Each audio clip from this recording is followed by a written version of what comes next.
ये भारत मोहब्बत की धरती है, कुछ लोग इसे नफरत की धरती में बांटना चाहते हैं। हजारों साल का इतिहास इस देश का संघर्षों का है। बुद्ध के विचार के खिलाफ कोई खड़ा हो गया, क्योंकि अगर बुद्ध के विचार आने वाली पीढ़ियों तक फैल गए तो इंसान को इंसान से लड़ाने का उनका राजनीति खत्म हो जाएगी। और जिस वक्त हम बुद्ध को याद कर रहे हैं, हम जानते हैं कि इस देश में प्रज्ञा खत्म की जा रही है। बुद्धि का काम है बताना कि अपने बच्चों को हलवा खाने की आप ट्रेनिंग देना चाहते हैं या गोबर खाने की। ये विवेक है, बुद्धि है, जो पहचान कराती है कि इंसान होने का मतलब क्या है। इसलिए मेरे लिए बुद्ध का मतलब बुद्धि, विवेक, तर्क, और तर्क से एक ऐसा दुनिया बनाओ जिसमें सब इंसान को इंसान से बराबर कहे। जिन्होंने एक ऐसा भारत बनाने का सपना देखा कि जो भी इंसान को इंसान से बांटे, उस बुराई को खत्म कर दो, और ताकि इंसान और इंसान बराबर हो जाए। और नौजवानों को भटका दिया जा रहा है, कभी धर्म खतरे में है बता के, तो कभी आपका अपना वजूद खतरे में है, लेकिन कोई खतरे में नहीं बताता कि बुद्ध के विचार खतरे में है, कबीर के विचार खतरे में है, बाबा साहब अम्बेडकर का संविधान खतरे में, जो इंसान को इंसान से जोड़ता है। आप सोचिए शिक्षा की अहमियत क्या है। मैं 14 साल दिल्ली यूनिवर्सिटी में प्रोफेसर था, और मैं यादव कम्युनिटी से आता हूँ, किसान कमेरा कम्युनिटी। आपके यहाँ अलग नाम होगा, मेरे यहाँ अलग नाम होगा, लेकिन 90% लोग जो हाथ से मेहनत करते हैं, श्रम करते हैं, मैं उन सबको एक मानता हूँ कि वो कमेरा लोग हैं, वो श्रमजीवी लोग हैं। हम सब एक हैं, बस हमें जातियों में बांटा गया है कि किसी को शेड्यूल कास्ट कर दो, किसी को शेड्यूल ट्राइब कर दो, किसी को ओबीसी कर दो। लेकिन हम ये मानते हैं कि जिसने भी हाथ से मेहनत करके इस दुनिया को रहने लायक बनाया, हम सब लोग एक हैं, और हम श्रमजीवी हैं, बाकी लोग परजीवी हैं। इसलिए आज अगर ये भारत बने और भारत चले, तो वो एक किताब से चलना चाहिए जिसका नाम है भारत का संविधान। वो संविधान रास्ता बताता है कि कबीर के सपनों का भारत कैसे बनेगा, बुद्ध के सपनों का भारत कैसे बनेगा। रैदास, कबीर, पलटू दादू, भीखा, बुल्ले शाह, पेरियार से लेकर नारायण गुरु, बसवन्ना, चोखा मेला, अय्यंगारी के सपनों का भारत कैसे बनेगा। आज कौन सा भारत बनाया जा रहा है? जाति को जाति से लड़ाया जा रहा, धर्म को धर्म से लड़ाया जा रहा, और सबसे ज्यादा खतरे में क्या है? शिक्षा है, कलम और किताब है। कलबुर्गी के लोगों, मेरा पहला पैगाम आपके लिए है, अपने घर के बच्चों को अपने हजारों साल के महापुरुषों के इतिहास को पढ़ाइएगा, वरना जिन पेड़ों की जड़ कट जाती है ना, उसके पत्ते कभी हरे नहीं होते। और ये महापुरुषों का इतिहास हमारी जड़ें हैं जो हमें हरा रखती हैं, और इस पेड़ का जीवन बनी। ये हम नहीं चाहते कि हमारे आने वाली पीढ़ी के बच्चों के हाथ में त्रिशूल, तलवार या बंदूक हो। हम ये सपना देखना चाहते हैं कि हर एक भारत के नौजवानों के हाथ में कलम और किताब हो। कलम और किताब रहेगी तो वो न मानसिक रूप से गुलाम बनेगा, न आर्थिक रूप से गुलाम बनेगा, और न सांस्कृतिक रूप से गुलाम बनेगा। इसलिए आज कलम और किताब को बचाने की जरूरत है। ಕಲಬುರ್ಗಿ ಜನತೆಗೆ ಜಯ ಭೀಮ್। ನನಗೆ ಕನ್ನಡ ಬರೋದಿಲ್ಲ, ಅದಕ್ಕೆ ಹಿಂದಿಯಲ್ಲಿ ನನ್ನ ವಿಚಾರ ಮಂಡಿಸಲು ಅನುಮತಿ ನೀಡಬೇಕಾಗಿ ವಿನಂತಿ। मैं बहुत माफी के साथ कि अगर मुझे कन्नड़ आती तो मैं पूरा भाषण कन्नड़ में देता, तो मुझे लग रहा है कि ज्यादा अच्छा होता, लेकिन माजरत के साथ मैं आपसे हिंदी में अगर बात कहूं तो आप समझ लेंगे ना। बहुत शुक्रिया कलबुर्गी के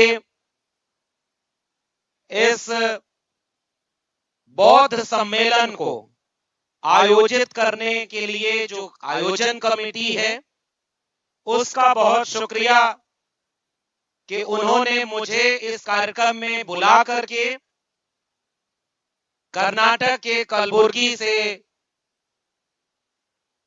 आने वाले इतने तमाम लोगों का इनसे मिलने का मौका दिया है। कार्यक्रम देर से शुरू हुआ, लेकिन मैं कोशिश करूंगा कि मैं बहुत संक्षेप में आपसे अपनी बात कहूं, जिसको कहने के लिए दिल्ली से चल करके मैं यहां आया, हजारों किलोमीटर दूर का सफर, और इतना शानदार ये कार्यक्रम है। सबसे पहले मंच पर बैठे हुए सभी सम्मानित लोगों को और मंच के सामने बैठे हुए विशेष सम्मानित लोगों को मेरा क्रांतिकारी जय भीम, जय मंडल, जय संविधान है, इंकलाब जिंदाबाद है। आप सोचें कि मैं उत्तर प्रदेश का रहने वाला हूं, यूपी के पूर्वांचल के आजमगढ़ में मेरा जन्म हुआ, इलाहाबाद यूनिवर्सिटी में पढ़ाई हुई, दिल्ली यूनिवर्सिटी में लगभग 1.5 दशक पढ़ाया, प्रोफेसर रहा, और आज कर्नाटक के गुलबर्गा में आप लोगों के बीच हूं। यह संभव नहीं हो पाता अगर इस देश में बाबा साहब भीमराव अंबेडकर का संविधान नहीं होता, तो मैं आज आपके सामने इस मंच पर नहीं होता।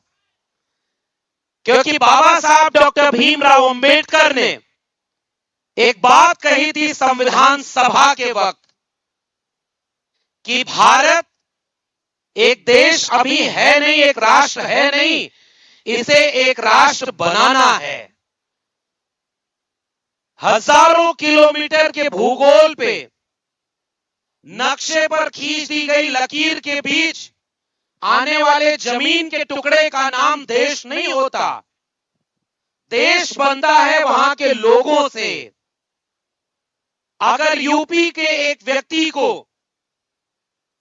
कर्नाटक में आकर यह महसूस हो कि यह पंचशील का फटका, तथागत बुद्ध का विचार, बाबा साहब अंबेडकर का संविधान हमारे और आपके रिश्ते में एक बनाता है, तो इस रिश्ते का नाम देश होता है। और इसलिए हम शुक्रिया अदा करना चाहते हैं संविधान बनाने वाले बाबा साहब अंबेडकर के नेतृत्व के उन तमाम लोगों को जिन्होंने हमें इतना खूबसूरत देश दिया।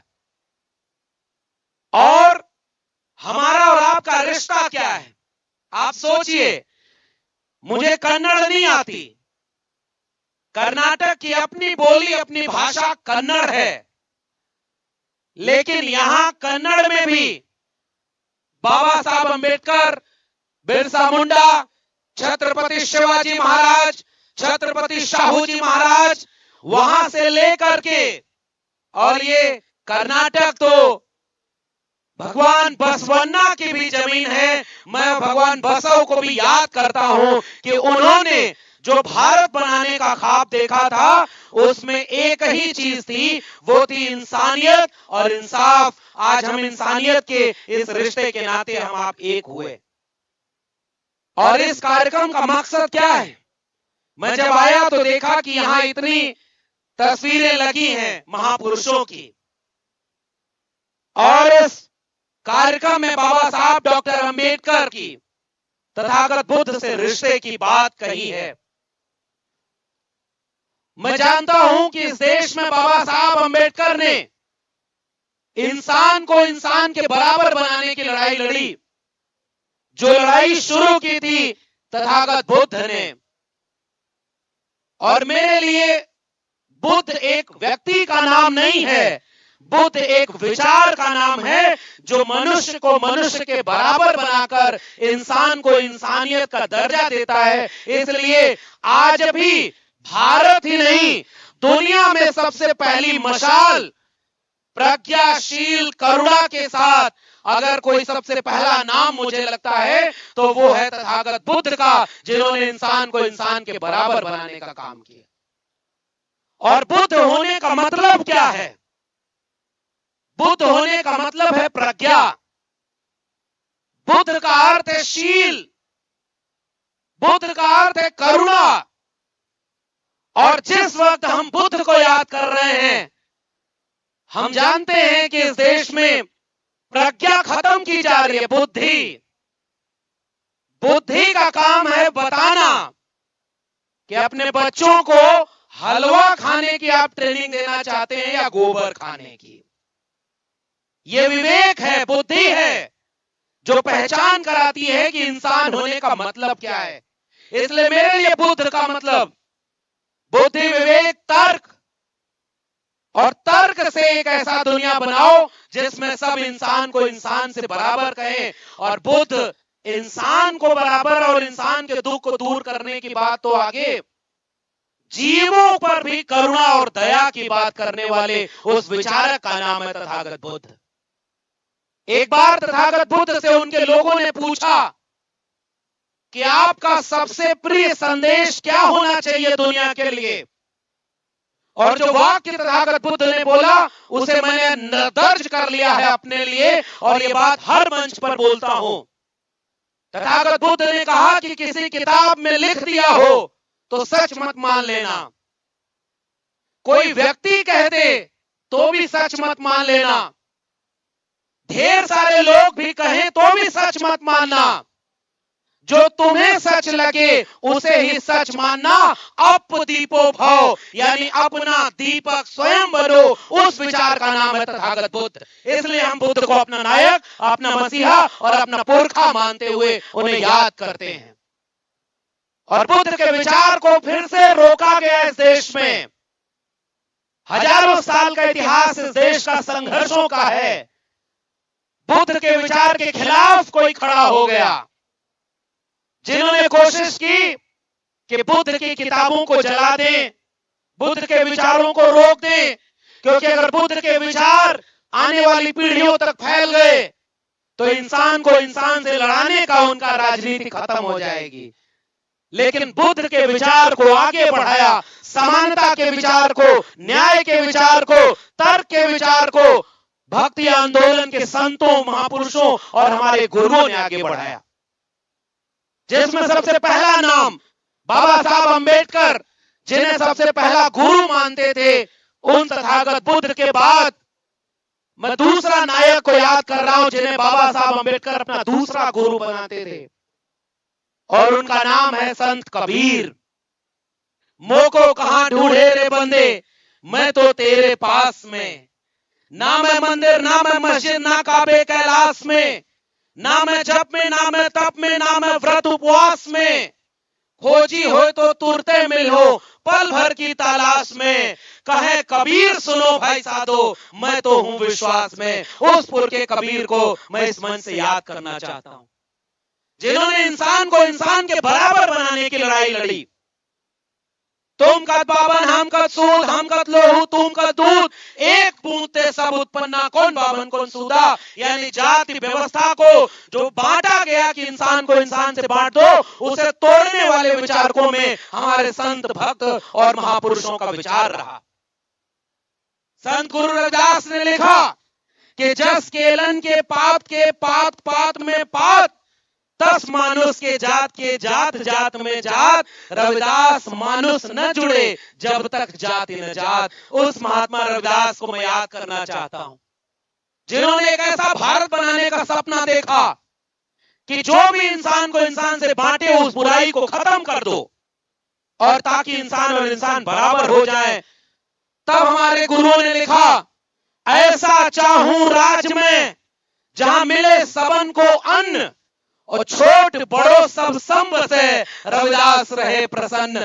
उस रविदास को इस विचार के आगे बढ़ाने के लिए हम याद करना चाहते हैं। अन्न मिले सबको, रोटी मिले, इंसान और इंसान बराबर हो, और मिल बैठ करके खूबसूरत दुनिया पढ़ाएं। उसका नाम उन्होंने बेगमपुरा लिखा। गुरु नानक, गुरु घासीदास, मन के एक समाना। आज से 500, 700, 800 साल पहले ये महापुरुष हुए, जिन्होंने कहा मनुष्य और मनुष्य एक समान है। उस विचार को आगे बढ़ाया हमारे ही उसी संत भक्ति आंदोलन के हमारे बसवन्ना ने। और उनकी कविता की एक लाइन में हिंदी में सुनाता हूं। धनी लोग शिव के लिए मंदिर बनाएंगे, मैं एक गरीब आदमी, मैं क्या करूं। धनी लोग मंदिर बनाएंगे लेकिन मैं एक गरीब आदमी, मैं क्या करूं। बसव लिखते हैं, मेरे पैर हैं स्तंभ, शरीर मंदिर, और सर यह स्वर्ण शिखर, हे मिलती नदियों के स्वामी सुनो, जो स्थिर है गिर जाएगा एक दिन, जो गतिशील है रहेगा शाश्वत सदा। भगवान बसवन्ना ने जो अपना एक विचार दिया इस देश को कि इंसान को इंसान के बराबर बनाओ और जो बाधा बने उस बाधा को तोड़ो। मैं तो कर्नाटक में उस विचार को, इस मिट्टी को सलाम करने आया हूं जिन्होंने ऐसे महापुरुषों को जन्म दिया, जिन्होंने मनुष्य को मनुष्य के बराबर बनाया। गुरु नानक, बुल्ले शाह, बाबा फरीद ने क्या लिखा, और खासकर नौजवानों को ये विचार ले जाइएगा। इस बौद्ध महोत्सव का मकसद क्या होना चाहिए? पुराने लोगों को तो अपना इतिहास पता है और नौजवानों को भटका दिया जा रहा है, कभी धर्म खतरे में है बता के, तो कभी आपका अपना वजूद खतरे में है, लेकिन कोई खतरे में नहीं बताता कि बुद्ध के विचार खतरे में है, कबीर के विचार खतरे में है, बाबा साहब अम्बेडकर का संविधान खतरे में है। हम ये कहने आए कोई खतरे में नहीं, उनकी कुर्सी खतरे में है जो ये बात कहते हैं। सीधी सी एक लाइन की बात है, क्योंकि खतरे में हमारे महापुरुषों का विचार है जो इंसान को इंसान से जोड़ता है।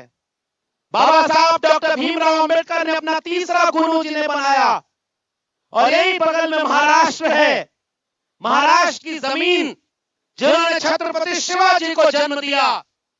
कलबुर्गी के लोगों एक सवाल पूछना, राजा होने का मतलब जिसके ताकत है और जिसने तलवार से ताकत दी वो राजा हुआ। जैसे इस देश में सबसे बड़ा कोई पुराना राजा हुआ तो वो सम्राट अशोक, जिसने पूरे भारत को एक करके एक बुद्धिज्म का परचम फहराया, उस सम्राट अशोक को मैं याद करता हूं। और दूसरे राजा छत्रपति शिवाजी महाराज। और बताइए कलबुर्गी के लोगों, आपको इतिहास पता है कि नहीं?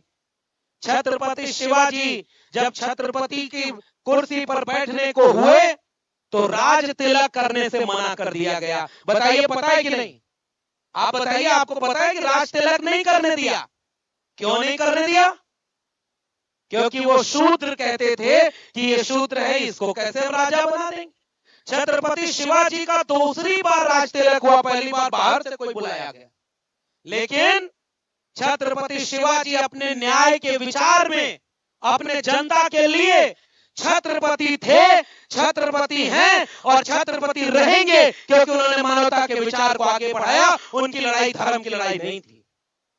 कुछ लोग कहते हैं कि छत्रपति शिवाजी धर्म के लिए लड़ रहे थे, लेकिन उनकी सेना में बहुत सारे वो लोग शामिल थे जिनके इतिहास को बदल करके बच्चों को पढ़ाया जा रहा है। वो किसी धर्म के लिए नहीं लड़ रहे। छत्रपति शिवाजी को जब मौका मिला तो उन्होंने मानवता के हित में नीतियां बनाई।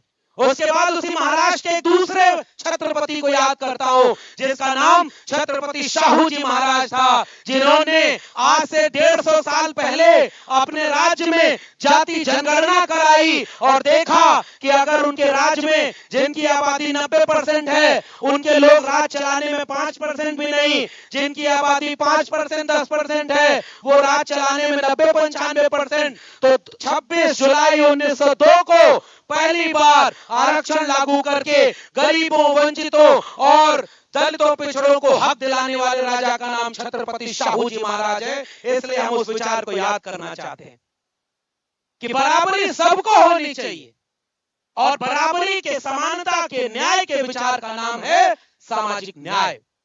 और वहां महाराष्ट्र की जमीन पर एक और महात्मा हुए, उस पूरे विचार को आगे बढ़ाने का काम जिन्होंने किया, महात्मा ज्योतिराव गोविंदराव फूले। और इतिहास याद रखना है कि जब महात्मा फूले ने शिक्षा पाई तो स्कूल खोलना शुरू किया, और स्कूल खोला किनके लिए? जिनको पढ़ने से रोका गया था। सोचिए, एक देश ऐसा जहां शिक्षा किसको मिलेगी किसको नहीं मिलेगी ये जाति देखकर तय होने लगा कि अगर ये कोई सुन ले तो इसके कान में शीशा पिघला के डाल दो, ये शिक्षा ना पाए इसको पढ़ने मत दो, ये शूद्र है ये स्कूल नहीं जाएंगे, ये महिलाएं हैं ये विद्यालय नहीं जाएंगी। महात्मा फूले ने स्कूल खोला और 3 जनवरी के बाद वो स्कूल चला, 1848 में पहला ही स्कूल था, अछूत बच्चों और महिलाओं के लिए था। उस क्रांतिकारी योद्धा का नाम है छत्रपति शिवाजी महाराज। छत्रपति शाहू जी महाराज के विचार को आगे बढ़ाने वाले योद्धा का नाम है महात्मा फूले, जिसे बाबा साहब ने अपना तीसरा गुरु बनाया था। आप सोचिए शिक्षा की अहमियत क्या है। मैं 14 साल दिल्ली यूनिवर्सिटी में प्रोफेसर था और मैं यादव कम्युनिटी से आता हूं, किसान कमेरा कम्युनिटी।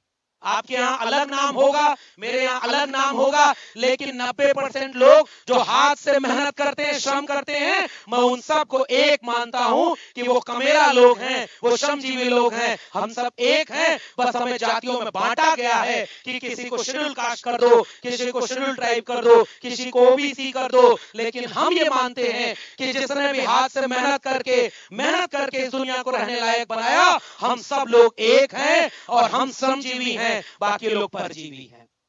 ये हमारा विचार है।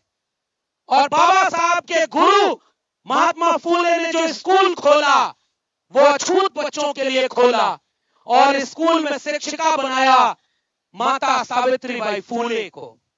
और इतिहास आपको पता होगा, जब वो स्कूल खोले तो कुछ लोगों ने जाकर उनके पिता को भड़का दिया कि आपका बेटा और बहू तो धर्म के विरोध में काम कर रहे हैं। तो पिता ने कहा कि या तो तुम अपना स्कूल चुनो या अपना घर चुनो। महात्मा फूले ने अपना घर छोड़ दिया और अपना स्कूल चुना, क्योंकि वो शिक्षा को क्रांति की ज्योति बनाना चाहते थे। और उसके बाद जब स्कूल पढ़ाने जाती थी माता सावित्रीबाई फूले, ज्योतिबा फूले, तो उनके ऊपर कचरा फेंका जाता था। पता है कि नहीं? पत्थर फेंका जाता, मैला फेंका जाता। क्यों? क्योंकि अगर कोई पढ़ लेगा तो पाखंड और अंधविश्वास को समझ जाएगा, अपने इतिहास को समझ जाएगा, तो वो चक्रव्यूह में कैसे फंसेगा ताकि 90% आबादी जिसकी हो वो गुलाम बन जाए। तो गुलामों को गुलामी का एहसास करा दो, वो अपनी बेड़ियां खुद ब खुद तोड़ लेगा। उस विचारक का नाम महात्मा ज्योतिबा फूले है और उन्होंने गुलामों को गुलामी का एहसास कराया। और उनकी किताब उन्होंने लिखी गुलामगिरी। जितने नौजवान आए हैं, मैं उनको कहूंगा कि घर जाकर के 2 किताबें जरूर पढ़िएगा। पहली किताब गुलामगिरी महात्मा फूले की, और दूसरी पतली सी बुकलेट है बाबा साहब भीमराव अम्बेडकर की, एनिहिलेशन ऑफ कास्ट, यानी जाति का विनाश। आपके भीतर एक विवेक पैदा होगा जो आपको इंसानियत के रास्ते पर ले जाएगा। अब मैं आपसे एक सवाल पूछना चाहता हूं कि जितनी लंबी लड़ाई इन महापुरुषों ने लड़ी, उस लड़ाई को अगर एकजुट किसी ने किया, उत्तर भारत में डॉक्टर राम मनोहर लोहिया ने कहा, संसोपा ने बांधी गांठ, पिछड़ा पावे 100 में 60। और बाद में उत्तर भारत में आंदोलन चला, अर्चक संघ और त्रिवेणी संघ का अगर आप न जानते हो तो एक बार पढ़िएगा जरूर। जो लड़ाई दक्षिण भारत में बसवन्ना से लेकर अय्यंकाली लड़ रहे थे, नारायण गुरु से लेकर ईवी रामास्वामी नायकर पेरियार लड़ रहे थे, महात्मा फूले लड़ रहे थे, बाद के दिनों में बाबा साहब लड़ रहे थे। उत्तर भारत में वो लड़ाई अर्जक संघ, त्रिवेणी संघ और समाजवादी नारों से लड़ी जा रही थी कि 100 में 90 शोषित हैं। शोषितों ने ललकारा है, धन धरती और राजपाट में 90 भाग हमारा है। 10 का शासन 90 पर नहीं चलेगा, नहीं चलेगा। बराबरी होनी चाहिए। बराबरी में क्या? शिक्षा होनी चाहिए। बराबरी में क्या? धन संपत्ति होनी चाहिए। और हमारे लोग गरीब बना दिए गए, हमारे लोगों के पास बिजनेस व्यापार नहीं। आज 2024 में ये कार्यक्रम हो रहा है। एक सवाल तो आज बनता है ना, इस देश को बराबर और सबका देश बनाने का सपना देखा, अपने हजारों साल के इतिहास को जो तथागत बुद्ध से शुरू हुआ था और वहां से लेकर फूले, शाहू, अम्बेडकर तक होते हुए आगे बढ़ रहा था, उसे लागू करने वाली किताब 26 जनवरी 1950 को इस देश में लागू हुई, जिसका नाम था भारत का संविधान। जिसने ये कहा कि अब जो भारत बनेगा वो महापुरुषों के सपनों का भारत होगा। सब प्रेम से रहेंगे, सब मिलजुल कर रहेंगे। पहले इंसान पैदा होते थे तो पैदा होते ही बता देते थे कि ये ऊपर हैं, ये श्रेष्ठ हैं और बाकी सब लोग पैर से हैं, निकृष्ट हैं। बाबा साहब अम्बेडकर की किताब भारत का संविधान लागू होने के बाद अब कोई इंसान बड़ा और कोई छोटा नहीं, एक व्यक्ति एक वोट और एक वोट की एक कीमत। बाबा साहब अम्बेडकर के संविधान ने सबको बराबर बना दिया। इसलिए आज अगर ये भारत बने और भारत चले तो वो एक किताब से चलना चाहिए जिसका नाम है भारत का संविधान। वो संविधान रास्ता बताता है कि कबीर के सपनों का भारत कैसे बनेगा, बुद्ध के सपनों का भारत कैसे बनेगा, रैदास, कबीर, पलटू दादू, भीखा, बुल्ले शाह, पेरियार से लेकर नारायण गुरु, बसवन्ना, चोखा मेला, अय्यंकाली के सपनों का भारत कैसे बनेगा। आज कौन सा भारत बनाया जा रहा है? जाति को जाति से लड़ाया जा रहा, धर्म को धर्म से लड़ाया जा रहा, और सबसे ज्यादा खतरे में क्या है? शिक्षा है, कलम और किताब है। कलबुर्गी के लोगों, आपने मुझे बुलाकर जो सम्मान दिया है, मेरा पहला पैगाम आपके लिए है, अपने घर के बच्चों को अपने हजारों साल के महापुरुषों के इतिहास को पढ़ाइएगा, वरना जिन पेड़ों की जड़ कट जाती है ना, उसके पत्ते कभी हरे नहीं होते। और ये महापुरुषों का इतिहास हमारी जड़ें हैं जो हमें हरा रखती हैं और इस पेड़ का जीवन बनी हुई है। लेकिन हमारे बच्चों को अब पुराना इतिहास पता ही नहीं, क्योंकि सिलेबस नहीं पढ़ाया जाता। कर्नाटक में क्या है मुझे नहीं पता, लेकिन देश में जो सिलेबस है एजुकेशन का, उसमें हमारे महापुरुषों के सपनों का कोई इतिहास है क्या? केवल एक आध चैप्टर कहीं मजबूरी में लगा दिया गया हो, मजबूरी में पढ़ा दिया जाता हो। मैं चाहता हूं कि हमारे घर के, हमारे देश के बच्चे हमारे महापुरुषों का इतिहास पढ़ें, लेकिन पढ़ेंगे कब? जब स्कूल, कॉलेज, विश्वविद्यालय बचेगा तब ना पढ़ाई करेंगे। आज क्या हो रहा है? शिक्षा खतरे में डाल दी गई। मैं 14 साल दिल्ली यूनिवर्सिटी में प्रोफेसर था, बाद में मुझे निकाल दिया। पता है क्यों? परमानेंट नहीं किया, क्योंकि उनको चाहिए था वो विचार जो नागपुर होते हुए जाए दिल्ली।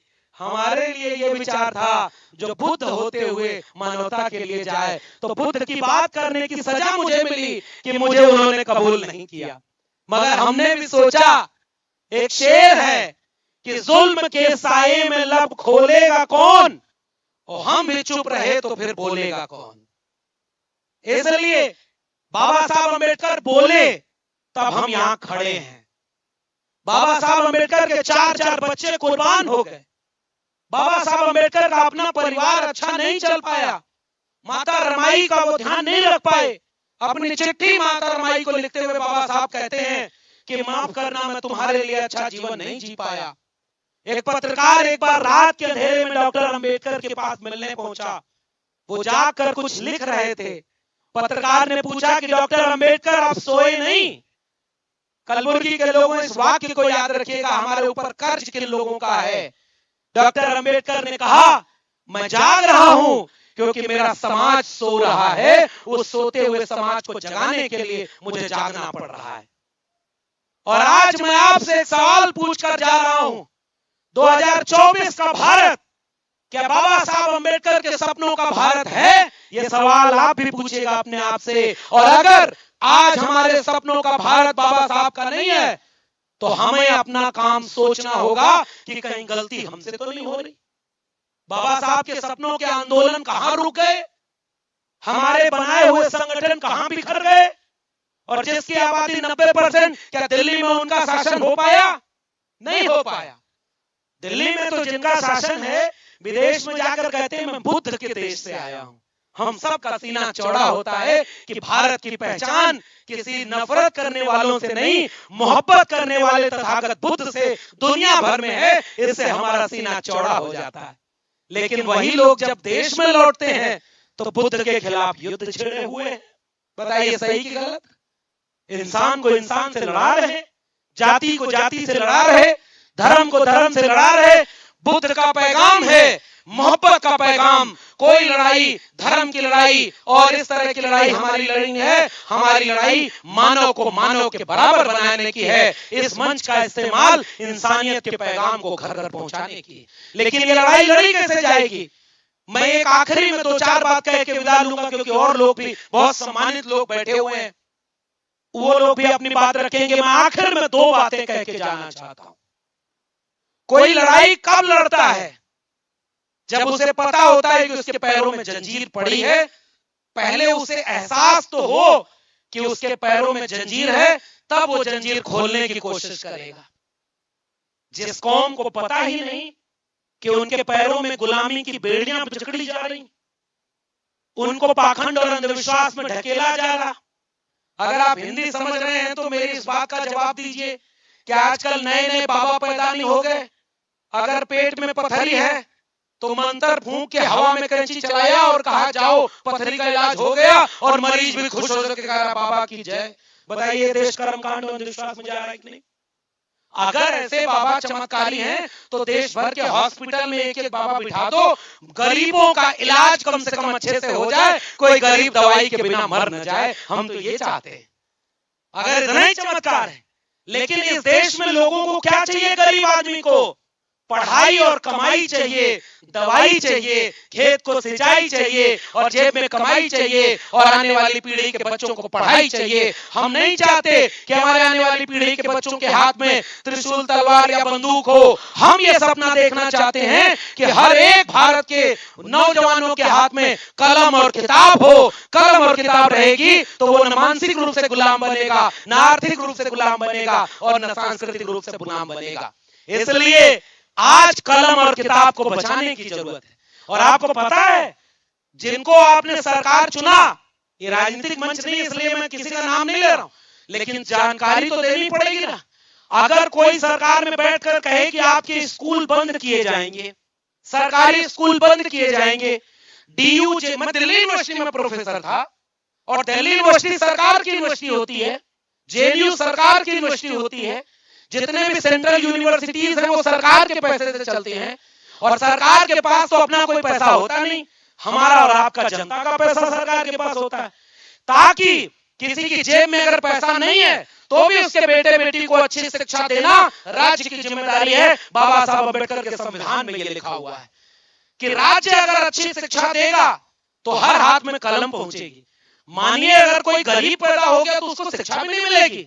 जी हाँ, अब नया भारत जो बन रहा है, अगर आपकी जेब में पैसा है तो आप अपने बच्चों को कॉन्वेंट स्कूल में भेजिए, सेंट्रल यूनिवर्सिटी जो प्राइवेट बन गई उसमें भेजिए, हजारों रुपए की फीस दीजिए, आपके बच्चे को पढ़ाई मिल जाएगी, फिर विदेश में पढ़ने भेजिएगा। और अगर आप गरीब हैं तो आपके बच्चों को अब शिक्षा इस देश में मिलना मुश्किल हो गई है। गरीब आदमी को शिक्षा अब बेची जा रही है, इसलिए उसके हाथ से दूर हो गई है। इसलिए मैं आपसे कहने आया हूं, अपने बच्चों के हाथ में कलम और किताब दीजिए, शिक्षा दीजिए, उनको समझाइए, और आप भी उन लोगों को कहिए कि जो शिक्षा की बात करेगा, जो रोजगार की बात करेगा, जो इंसान की बात करेगा, वही हमारे ऊपर राज करेगा। और अगर इंसान को इंसान से लड़ाएगा कोई तो वो हमारा नायक नहीं हो सकता। दूसरी बात, आज इस देश में जरूरत किस बात की है? पाखंड और अंधविश्वास से बचाने की जरूरत है। धर्म तो दिल में है। बाबा साहब अम्बेडकर ने बुद्धिज्म का परचम दिया। मैं हिंदू पैदा जरूर हुआ हूं क्योंकि ये मेरे वश में नहीं था, लेकिन हिंदू होके मरूंगा नहीं, ये मेरे वश में है। मैं पूछना चाहता हूं इस देश के लोगों से, बाबा साहब भीमराव अम्बेडकर ने क्यों बौद्ध धर्म स्वीकार किया? उन्होंने लिखा है कि जिस धर्म में पैदा हुआ उसमें जाति के नाम पर इंसान को इंसान से बांटकर नफरत सिखाई गई। मैंने चाहा कि वो धर्म में सुधार हो जाए, नहीं हुआ। आज से मैं पंचशील का ये पटका पहनकर बुद्धिज्म के विचारों की तरफ जाता हूं। लेकिन एक बात सोचना आप, बुद्ध के विचारों को रोकने वाले कौन लोग पैदा हो गए? बुद्ध के विचार क्या उतने फैल पाए जितना होना चाहिए? बुद्ध के विचारों को फैलने नहीं दिया जा रहा, उनके विचारों को रोका जा रहा, और नए विचार जो थे उनका लोगों का शासन पूरे देश में हो रहा है। याद रखिएगा, मांगने से भीख मिलती है, हक और अधिकार लड़कर छीनना पड़ता है। आपके बच्चों के अधिकार को लड़कर छीनना पड़ेगा, जैसे बाबा साहब अम्बेडकर ने लड़कर छीना था, फूले ने लड़कर छीना था, शाहू जी ने उस अधिकार के रास्ते को बनाया था। मेरे देश के लोगों, ये भारत मोहब्बत की धरती है। कुछ लोग इसे नफरत की धरती में बांटना चाहते हैं। जब हम और आप यहां खड़े हैं, मेरे उत्तर प्रदेश में धर्म के नाम पर दंगा हो रहा है, इंसान को इंसान से लड़ाया जा रहा है। मैं उनसे कहने चाह रहा हूं, धर्म कोई भी खतरे में नहीं, धर्म को धर्म से मत लड़ाओ। इंसान खतरे में है और बाबा साहब अम्बेडकर का संविधान खतरे में है। उस संविधान को बचाओ जो हर धर्म को मानने वालों को उनकी इजाजत देता है। आप अपने धर्म को मानो, आप अपने धर्म को मानो, लेकिन कोई धर्म दूसरे से लड़े ना। और हमारे आपके बच्चों को रोज यहां पर रैली निकाली जाएगी, रोज टेलीविजन पर प्रचार किया जाएगा, रोज वहां पर बैठ करके केवल सांप्रदायिकता की बात होगी। बताओ इस देश में जिसकी 90% आबादी है उसको 90% जमीन का मालिकाना हक मिला क्या? क्या जमीन उनके पास 90% है? क्या सुप्रीम कोर्ट में जज हमारे आपके 90% हैं क्या? हैं क्या? अगर सुप्रीम कोर्ट में जज हमारे नहीं तो कौन जज बना बैठा है? अगर यूनिवर्सिटीज में प्रोफेसर वाइस चांसलर 90% आबादी के बीच से हैं क्या? नहीं है। इस देश में 100 अरबपतियों की सूची पिछले दिनों 2023 में ऑक्सफैम की रिपोर्ट में आई।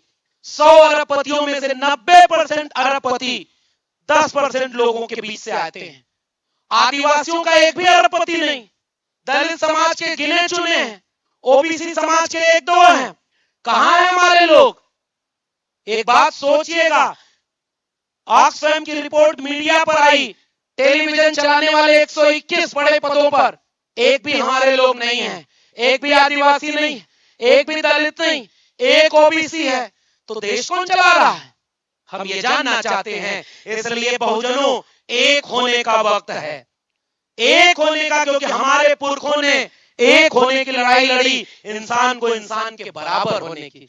कुछ लोग आएंगे, आपको भी बांटेंगे, आपको भी तोड़ेंगे, आपको भी अलग करेंगे, लेकिन आप एकजुट रहना। मैं एकजुटता का पैगाम आपसे साझा करने आया हूं। यही पैगाम मेरा है कि बंटने का नहीं, एक होने का वक्त है। किस बात पर? कलम और किताब बचाने पर, भारत का संविधान बचाने पर, इस देश का लोकतंत्र बचाने पर, मोहब्बत का भारत बनाने पर। इसके लिए हम सबको एक होने की जरूरत है कि इंसान को इंसान के बराबर समझा जाए। मैं आपसे विदा लेते हुए एक बात कहना चाहता हूं कि वक्त की ये जरूरत समझ लो, बिन पढ़े अब गुजारा नहीं है। वक्त की ये जरूरत समझ लो, बिन पढ़े अब गुजारा नहीं है। कोई साथी न कोई हुकूमत, कोई भी अब तुम्हारा नहीं है। तुम पढ़ो और पढ़कर लिखो सब, वरना तारीख बदली मिलेगी।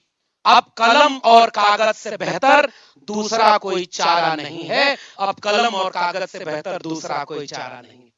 और मैं जब यहां आ रहा था, आयोजन समिति के उन लोगों का धन्यवाद देना चाहता हूं जिन्होंने हजारों किलोमीटर दूर से बुलाकर इस मंच पर सम्मान दिया, इतने लोगों से मिलने का मौका दिया। मुझे पता चला कि करबुलगी के लोग आंदोलनकारी हैं, मिशनरी हैं, विचारधारा से एक हैं, और इनकी आवाज हमें दिल्ली तक सुनाई देती है। और मैं किस अर्थ में कह रहा हूं आप भी समझ रहे होंगे। कलबुर्गी के लोगों के बीच से अगर कोई निकला, कोई कर्नाटक के इस इलाके से निकला, तो सदन में जब मौका मिला तब भी उन्होंने कहा कि बाबा साहब को कहते हो कि वो देश छोड़कर भागना चाहते थे। बाबा साहब इस देश से नहीं भागना चाहते थे, आप बाहर से आए हो। हम लोग इस देश को बनाने वाले लोग हैं, हम इस देश के कमेरा लोग हैं, इस देश से हमें मोहब्बत है। इसलिए डॉक्टर लक्ष्मण यादव को आपने बुलाया, आपने सम्मान दिया। मैं आपके सम्मान को माथे पर लेकर जा रहा हूं और ये बात कह के जा रहा हूं, तथागत बुद्ध के विचारों के लिए, बाबा साहब अंबेडकर के संविधान के लिए, इस देश के लोकतंत्र के लिए, इस देश की मानवता के लिए, जब तक एक नौकरी कुर्बान करना क्या, जब तक लहू के कतरे में आखिरी जान बाकी रहेगी, तब तक सामाजिक न्याय के इस विचार की लड़ाई जारी रहेगी। संविधान की लड़ाई को हम आगे बढ़ाते रहेंगे, किसी भी नफरती लोगों के एजेंडे को लागू नहीं होने देंगे। इसलिए करबुलगी के लोगों, आपका जो सम्मान दिल्ली तक पहुंचा है आंदोलनकारी होने का, मिशनरी होने का, विचारधारा के नाम पर एकजुट होने का, इस काम की अब और ज्यादा जरूरत हो गई है, जरूरत बढ़ गई है, क्योंकि हमने बाबा साहब अंबेडकर के संविधान का लाभ लिया। हमारे तन पर जो कपड़ा है, अगर आज से हम 200 साल पहले पैदा हो गए होते तो शायद गले में झाड़ू होती, पीठ पर मटका होता। बताओ गलत कह रहा हूं कि सही कह रहा हूं? अगर हम संविधान के पैदा होने के बाद पैदा हुए तो आज सीना तान कर तानाशाहों की आंख में आंख डाल करके कहते हैं कि तुम्हारे पास चाहे जो हो, हमारे पास बाबा साहब का संविधान है जो इंसान को इंसान के बराबर बनाने की बात करता है। तो हमारे ऊपर संविधान का कर्जा है, फायदा हम संविधान का ले लें, और जब फायदा चुकाने का वक्त आए तो हम अपनी नौकरी बचाएं, हम अपनी कुर्सी बचाएं। नहीं साहब, आने वाली पीढ़ियां फिर माफ नहीं करेंगी। वो हमसे पूछेंगी कि जब तुम थे तो बुद्ध का विचार जिंदा था, जब तुम थे तो बाबा साहब का संविधान जिंदा था, जब तुम थे तो देश में लोकतंत्र जिंदा था, इंसान इंसान से मोहब्बत से रहता था। 25 साल बाद 50 साल बाद तुम कौन सा भारत हमारे लिए छोड़ के गए हो, जिसमें केवल धर्म के नाम पर दंगा है और पाखंडी बाबाओं का बाजार चल रहा है। इस खतरे से मैं आगाह करके आपसे विदा लेना चाहता हूं कि मैं चाहता हूं आने वाली पीढ़ियां याद करें कि हमने संविधान का फायदा उठाया था, तो जब संविधान पर खतरा आया तो उस खतरे को रोकने का काम भी हमारे लोगों ने किया और वो कुर्बानी हमने उठाई। जंगल में आग लगी, पूरा जंगल जलने लगा, तो उस जंगल में लगी आग को एक चिड़िया अपने चोंच के एक बूंद पानी से बुझा रही थी। यह आखिरी किस्सा है और इसमें मेरा पैगाम छुपा है कि जब वो चिड़िया अपने चोंच के एक बूंद पानी से जंगल की आग बुझा रही थी तो बाकी चिड़िया हंस रही थी। जंगल की इतनी बड़ी आग लगी है, चोंच के तुम्हारे एक बूंद पानी से ये आग बुझ जाएगी क्या? उस चिड़िया ने जो जवाब दिया वही मेरा आखिरी वाक्य है कि उस चिड़िया ने कहा, मुझे पता है मेरे चोंच के एक बूंद पानी से जंगल की आग नहीं बुझेगी, मगर याद रखना जब इस जंगल की आग का इतिहास लिखा जाएगा तो मेरा नाम आग लगाने वालों में नहीं, आग बुझाने वालों में शामिल होगा। इसलिए मैं आज अपने चोंच के बूंद पानी से वो जंगल की आग बुझाना चाहती हूं। इसलिए कलबुर्गी के लोगों, आपके दिए सम्मान को मैं माथे पर लेकर जाऊंगा और दिल्ली में बैठकर जितना हमारे पास ताकत रहेगी, लोगों को एकजुट करने का यह मिशन आंदोलन जारी रखेंगे, सबको एक करेंगे, सबको मोहब्बत के पाठ पढ़ाएंगे, फूले अंबेडकर शाहू पेरियार के सपनों का भारत बनाएंगे, बाबा साहब के संविधान को बचाएंगे, इंसान को इंसान के बराबर बनाएंगे। और जितने लोग इस देश को बर्बाद करना चाहते हैं, आंख में आंख डालकर, संविधान हाथ में लेकर उनके खिलाफ सामाजिक न्याय की लड़ाई को जारी रखेंगे। इसी उम्मीद के साथ आप सबको जय भीम, जय मंडल, जय संविधान, उल गुलाम जिंदाबाद, इंकलाब जिंदाबाद, नमो बुद्धाय, जय भीम।